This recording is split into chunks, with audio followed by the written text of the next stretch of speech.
Langkah langkah seterusnya adalah apa yang kita percaya mempengaruhi apa yang kita lakukan. Kalau kamu tengok slide di sini, daripada Roma bab 12 ayat 1 hingga 2, seperti mana sis Ana ada katakan tadi, saya akan baca di sini.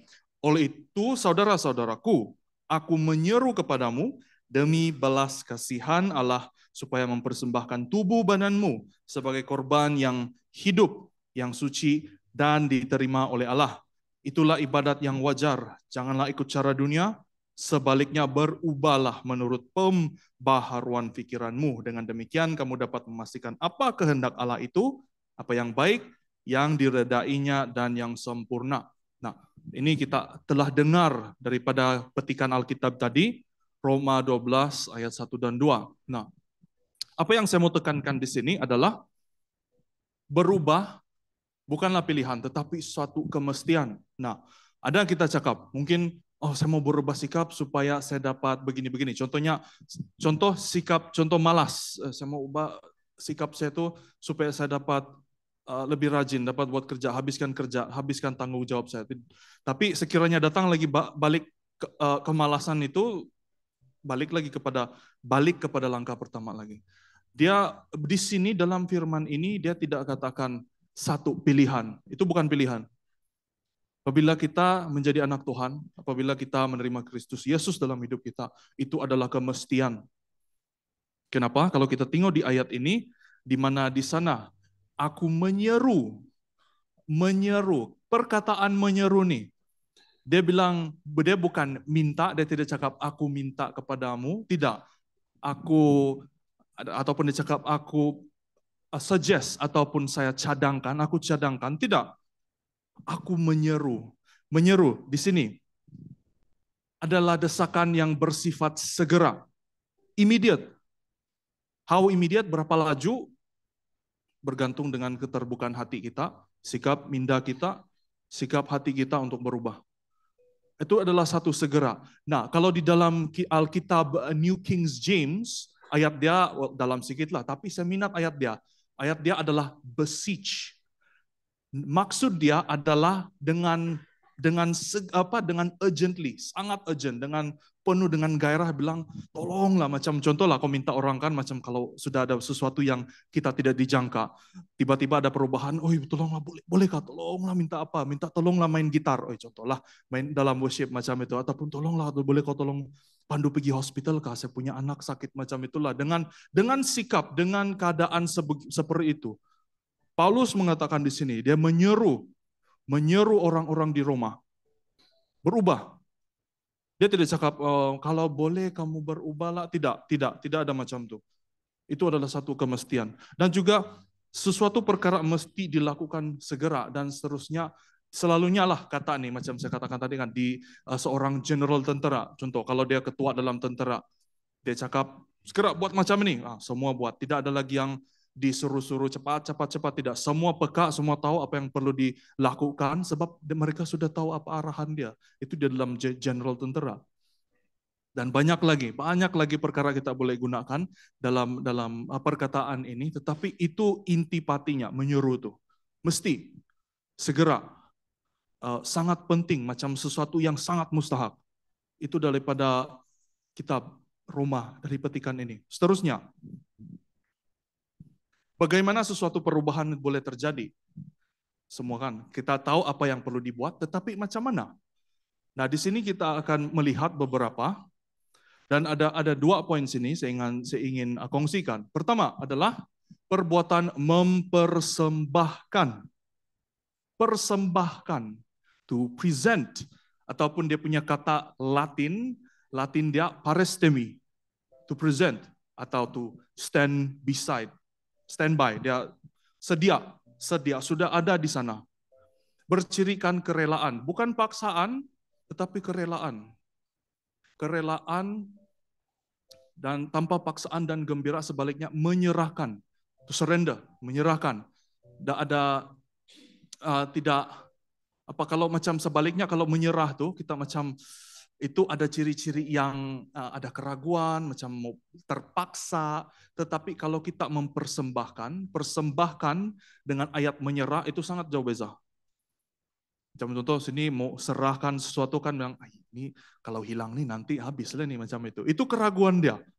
Kalau saya letak di sana, saya punya handphone nih, tidak tahu ada lagi kah tidak nih. Contoh. Tetapi persembahkan itu adalah sesuatu yang rela. Itu sesuatu yang tidak paksaan dengan terbuka hatinya bagi macam itu. Itu poin pertama. Macam mana sesuatu perubahan boleh terjadi? Kamu perlu persembahkan.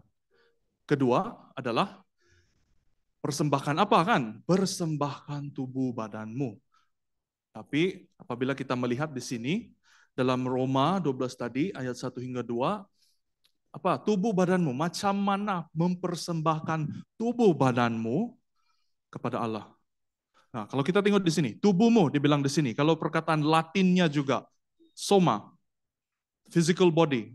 Ini inilah yang 6 kaki ini, bukan 6 kaki ketinggianku yang 6 kaki ini, semua inilah physical saya.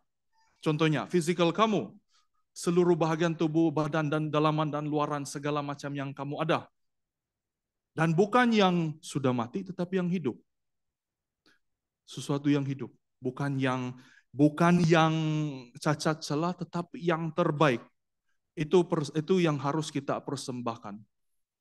Macam contoh kalau persediaan untuk melayani, macam contoh saya bersedia untuk melayani. Kami berdoa, itu satu cara kita kembali kepada Tuhan dan meminta tolong Tuhan. Tuhan pimpin kami dalam latihan worship kami. Contohnya, biar Roh Kudus yang memimpin.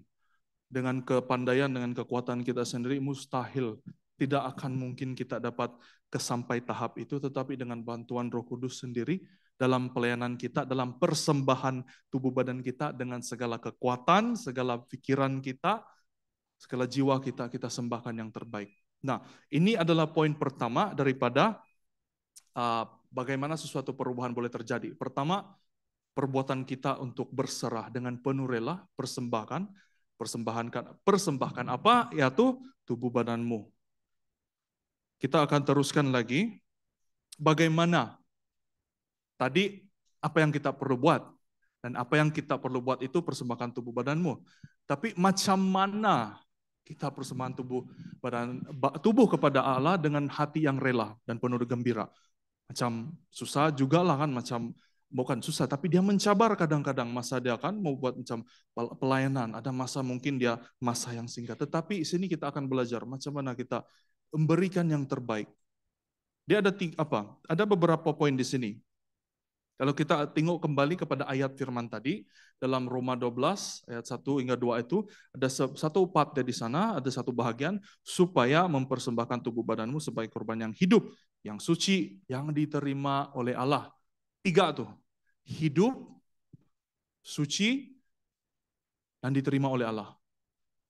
3 quality persembahan yang menyenangkan hati Allah. Pertama, tadi itu kan, hidup, bukan benda yang mati.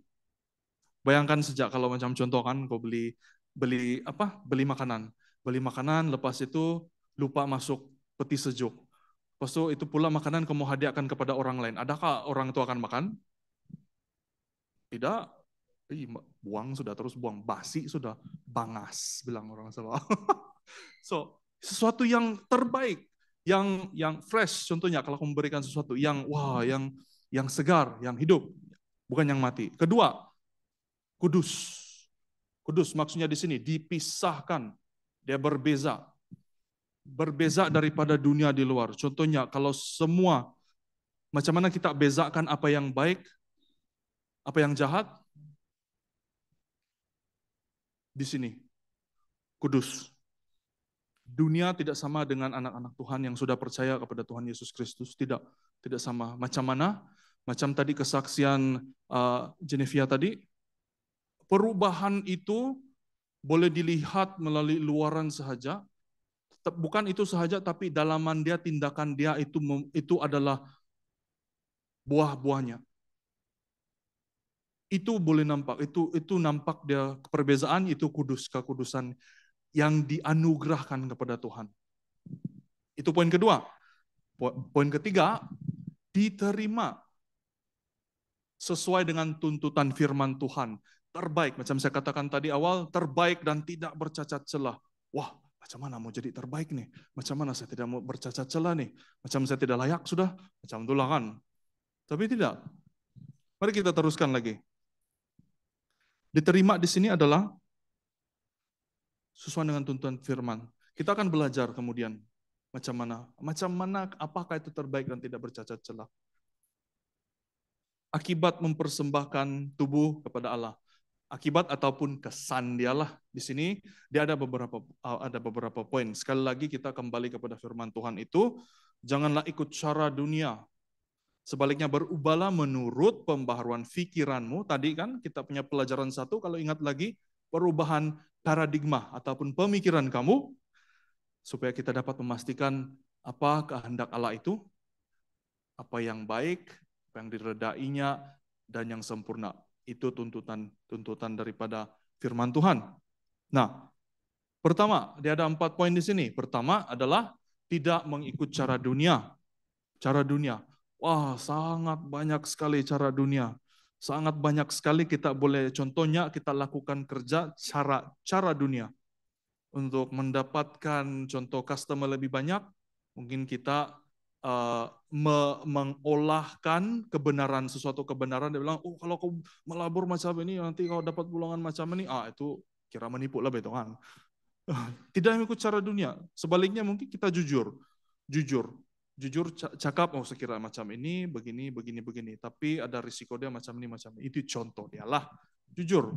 Walaupun itu mungkin tidak nampak hasilnya terus, tetapi itu adalah sikap kamu untuk macam mana tidak mengikut kepada cara dunia.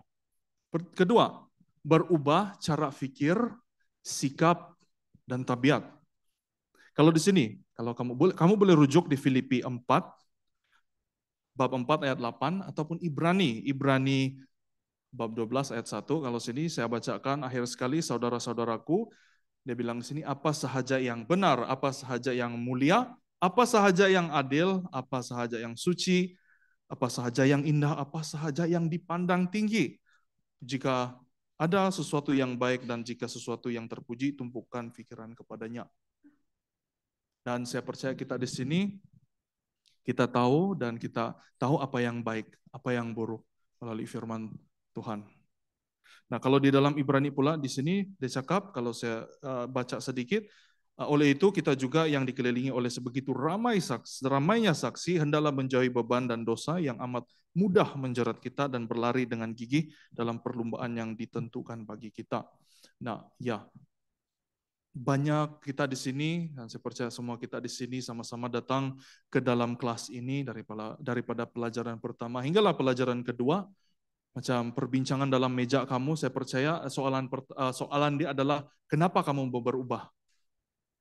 Dan saya percaya banyak jawaban dia adalah untuk menuju ke arah yang lebih baik, menuju kepada kehendak Allah, menuju kepada menjadi berkat kepada orang lain, menjadi saksi.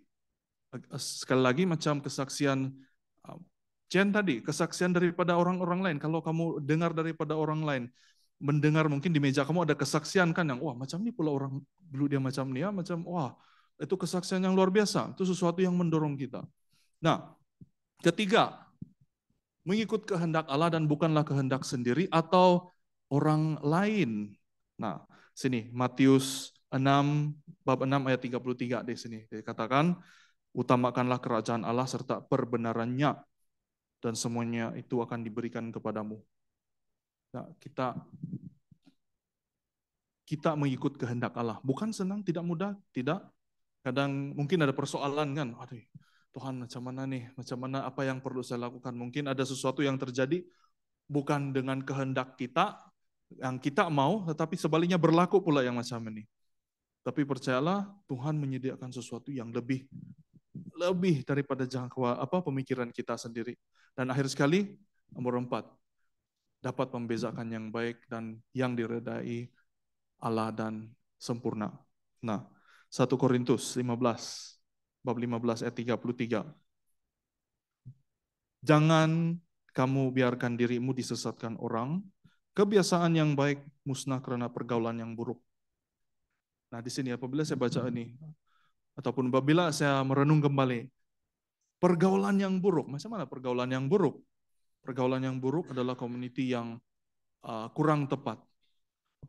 Saya percaya apabila kamu sini mengisi borang, mau ngikut truth, mengikut pelajaran ini, itu adalah satu pilihan. Kuasa pilihan, kalau ada yang kamu ingat lagi daripada sesi pertama, itu kuasa pilihan kamu. Antara datang atau tidak, ya atau tidak.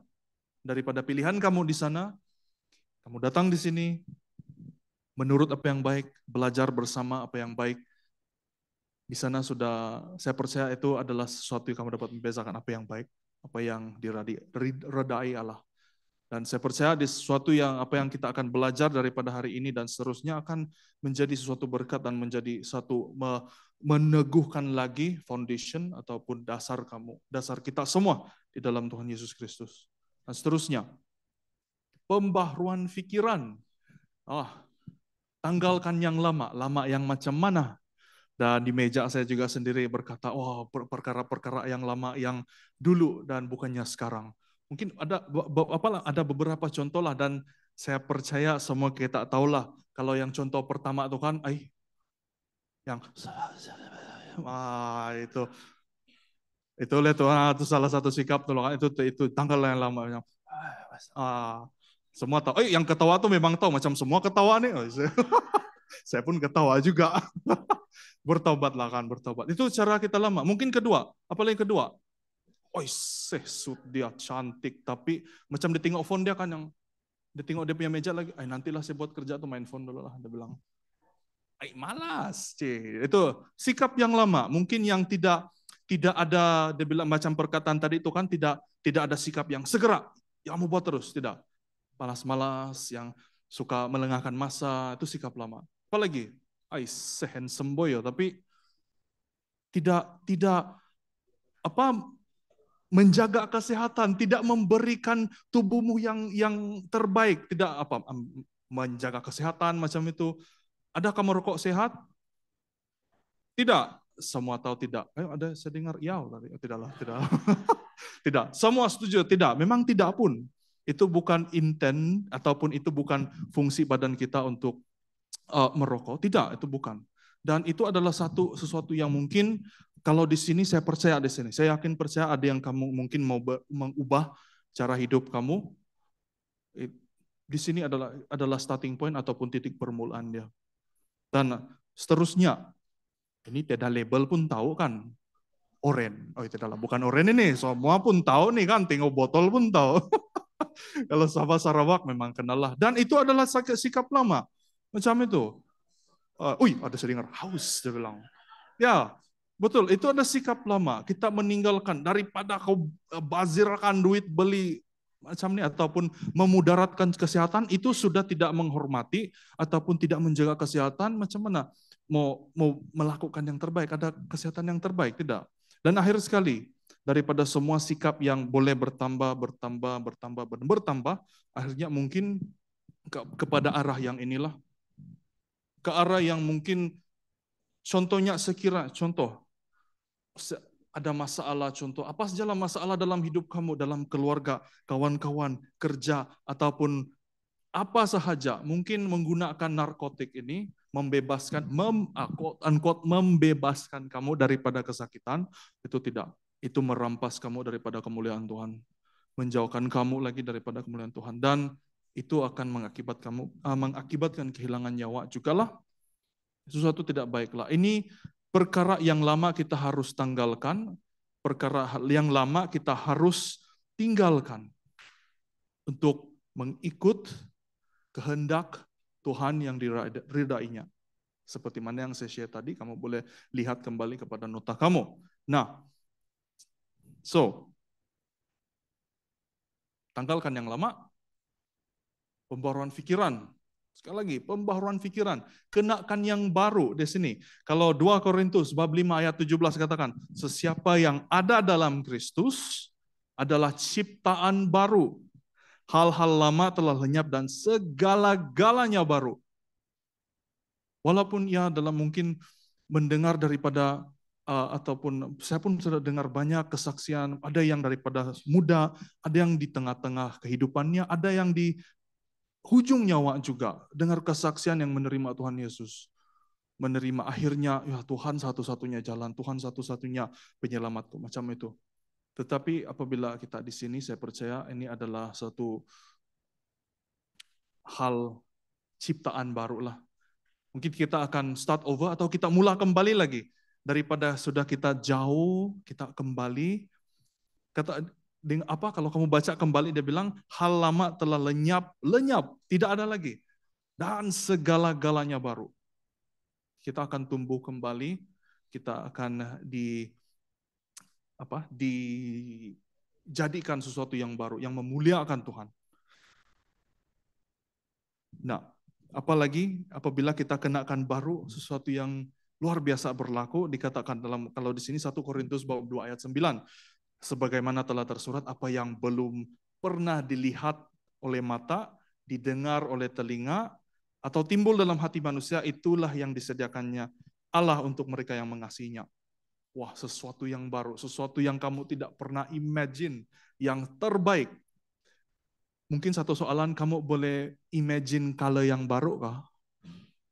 Dapat? Coba bayangkan warna yang baru. Tidak dapat kan? Dapat? Tidak. Bayangkan sesuatu yang disediakan lebih jauh, yang sangat baik, yang kita tidak boleh bayangkan. Kita bayangkan warna baru pun tidak boleh. Tuhan sediakan yang sangat luar biasa bagi kehidupan kita. Nah, kita hiduplah. Hidup sebagai ciptaan baru. Change. Dan dalam ayat di sini, jangan bercakap bohong sesatu sama lain karena kamu sudah melucutkan dirimu yang lama itu dengan segala-gala kelakuannya dan mengenakan diri yang baru, yang terus-menerus diperbaharui dengan pengetahuan menurut rupa Allah yang menjadikannya. Nah, kita menurut, apabila kita menjadi kehidupan baru, ciptaan baru, kita restart balik, kita ulang semula di dalam Tuhan Yesus, itu membuat sesuatu yang baru. Dan saya percaya semua di sini apabila kamu merasakan kasih Tuhan yang mengubah hidup kamu, itu akan menjadi sendiri. Perlakuan kamu sejak itu menjadi saksi. Kelakuan kamu itu sejak menjadi saksi kepada orang ramai. Macam di meja saya salah satu kami bilang, lain sudah orang ini macam ini, dulu dia macam ini, tidak lagi macam itu. Kelakuan sejak tidak perlu pun pertuturan kamu. Cara kamu mungkin berjalan, cara kamu mungkin berdiri, macam itu contohlah, itu sudah boleh menjadi saksi kepada orang lain. Apabila kita berpegang teguh, berharap, dan di dalam Tuhan. Nah, di sini sebelum saya mungkin akhiri pelajaran kita hari ini, sebelum kita masuk ke dalam topik pembelajaran, saya ada satu cerita. Saya sudah dengar cerita ini dahulu lah, tapi sangat membuka mata saya apabila saya mendengar cerita ini pertama kali. Nah, di sini cerita ini adalah satu perumpamaan yang diceritakan oleh Cherokee. Cherokee adalah Native American. Maksud Native American itu adalah indigenous. Indigenous adalah orang asal di tanah Amerika. Jadi Cherokee, Datuk ini, dia ceritakan dengan anak dia. Dia tanya dengan anak dia pula, dia punya cucu. Cucu dia. Dia cakap, dalam diri saya sedang ada pergelutan, dia bilang. Dia umpamakan pergelutan itu sebagai serigala. Dia bilang ada dua serigala. Dia bilang, satu yang pertama adalah segala-gala yang jahat di dunia ini, dia bilang. Segala-gala lah yang serigala pertama ini kan yang jahat, segala macam lah yang jahat. Kamu boleh bayangkanlah, cemburu, suka marah, tidak dapat kawal diri, memfitnah, segala macam lah. Segala-gala macam yang ada di dunia ini. Dan satu lagi pula adalah serigala yang baik, segala-galanya yang baik. Dia bilang, kasih, kasih, sukacita, segala macam yang baik, segala macam yang kamu boleh fikirkan apa yang baik. Dia tanya dengan cucunya. Lepas itu, dia tanya lagi soalan, Cu, kamu rasa mana satu yang menang? Mana satu yang menang kamu rasa? Segalanya yang jahat, Segalanya yang baik. Apabila mereka bertarung, serigala ini bertarung, mana satu yang menang? Yang baik? Kenapa yang baik? Kenapa yang jahat?